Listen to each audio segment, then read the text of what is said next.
Bonjour mesdames et messieurs, ici Félix Côté à Montréal, voici vos informations. Des débris soupçonnés de provenir du vol MH370 de Malaysia Airlines ont été découverts dans la zone de recherche au nord-est de l'océan Indien, indique l'agence France-Presse.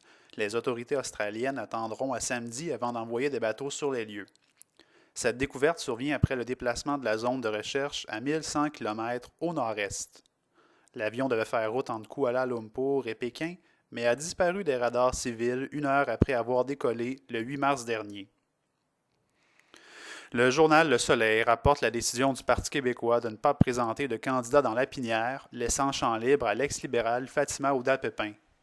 Mme Marois a lié le geste aux positions défendues par la députée sortante sur la Charte des valeurs québécoises.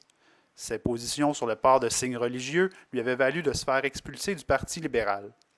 À son bureau de circonscription de Brossard, Mme Ouda-Pepin se défend d'avoir négocié avec le Parti québécois et aurait appris la nouvelle par les médias.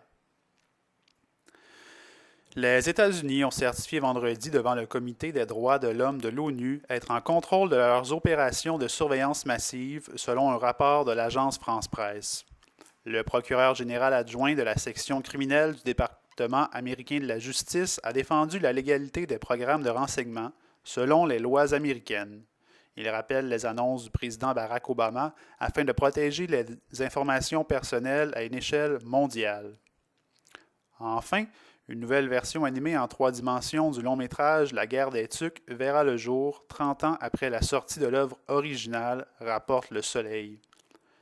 Produite au coût de 12,5 millions de dollars, ce long-métrage en 3D est un projet entièrement québécois. Les réalisateurs Jean-François Pouliot et François Brisson remettent à l'avant-plan les personnages originaux et les paysages de la région de Charlevoix. Voilà, mesdames et messieurs, c'était votre Radio-Journal.